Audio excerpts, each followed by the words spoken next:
নমস্কার বন্ধুরা, আজকে আমি আবার একটি নতুন রেসিপি নিয়ে এসেছি। তার জন্য আমি এখানে মসুর ডাল ভিজিয়ে রেখেছিলাম, সেইগুলো মিক্সারে কিছু বেটে নেব আমি। তার জন্য ওইতে একটা লঙ্কা দিয়ে দিলাম, কিছুটা রসুন দিয়ে দিলাম, আর কিছুটা পেঁয়াজ কুচনো দিয়ে দিলাম। তো একসাথে ওগুলো সব আমি পিষে নিয়েছি। এর মধ্যে সামান্য লবণ দিয়ে দিলাম, হলুদ দিয়ে দিলাম, আর একটু সামান্য চিনি দিয়ে দিলাম। দিয়ে এবার এটাকে ফেটিয়ে নেব ভালো করে। একটু না ফেটালে এগুলো টাইট গোছে আঁটি গোছে হয়ে থাকবে, ফেটিয়ে নিলে বেশ নরম হয়। তো আমার এদিকে কড়ার মধ্যে তেল দিয়ে দিয়েছি, তেলও গরম হয়ে গেছে। তারপরে আমি ওগুলো বড়ার মতন একটা একটা করে ভেজে নেব। তার জন্য একটা একটা করে আমি এর মধ্যে এইগুলো দিয়ে দিচ্ছি। তো এগুলো খেতে খুব দারুণ লাগে। দেখো কত সুন্দর সুন্দর লাল লাল ভাজা হয়ে গেছে এগুলো। তো আমি তুলে নিচ্ছি, এগুলো ভাজা হয়ে গেছে। এইভাবে আমি সবগুলোকে একে একে ভেজে নেব এই কড়ার মধ্যেই। তো দেখো আমার সব কটা ভাজা হয়ে গেছে। আবার এর মধ্যে আমি বড়াগুলোকে দিয়ে দিচ্ছি একে একে। এগুলো উল্টে দেব। এবার উল্টে নেওয়ার পর দেখো কত সুন্দর উল্টে যাচ্ছে, একটুও কামড়াচ্ছে না। এইগুলো গরম খেতেও খুব ভালো লাগে। শুধু দেখো সব কটা আমার ভাজা হয়ে গেছে। এইগুলো কত সুন্দর হয়েছে, বেশ খেতেও দারুণ লাগে। এগুলো গরম ভাত দিয়েও ভালো লাগে শুধু খেতে। এবার আমি আগে থাকতে ডিম সিদ্ধ করে রেখেছিলাম, সেই ডিমগুলো আমি ভাজা করে নিচ্ছি। একটু সামান্য হলুদ দিয়ে দিলাম এর মধ্যে। হলুদ দিলে কালারটা ভালো আসে, ডিমটাও তো বেশ ভাজা হয় বলে মনে হয়।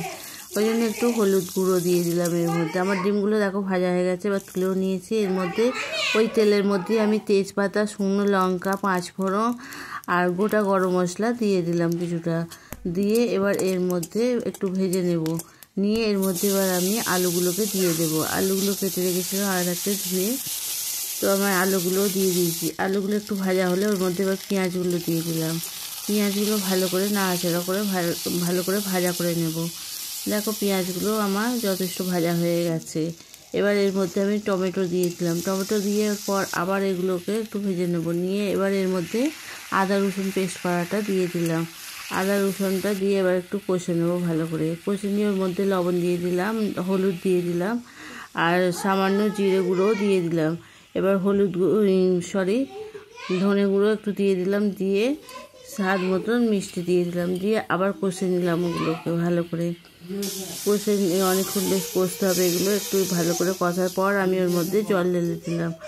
জল ঢেলে দিয়ে দেখো এর মধ্যে এবার বড়াগুলোকে আমি দিয়ে দিলাম। বড়াগুলো দেওয়ার পর এবার এর মধ্যে আমি ডিমগুলোকেও দিয়ে দেব। এর মধ্যে এবার ডিমগুলোকেও আমি দিয়ে দিলাম। দিয়ে এবার এটা কিছুক্ষণ হবে, ফুটবে, তারপর আমার তরকারিটাও হয়ে যাবে। তো বন্ধুরা, এরকম তরকারি দিয়ে ভাত খেতে খুব সুন্দর লাগে। একদিন হলেও বানিয়ে দেখো, খুব ভালো লাগবে। দেখো আমার হয়ে গেছে। এর মধ্যে আমি ধনে পাতা দিয়ে দিলাম। লঙ্কা আমি বেশি দিইনি, বাচ্চারা খাবে যেহেতু, ওই জন্য 2 গোটা লঙ্কা দিয়ে দিয়েছি। আর দেখো রেসিপিটা আমার হয়ে গেছে। তোমাদের কীরকম লাগলো তোমরা অবশ্যই কমেন্ট করে জানাবে।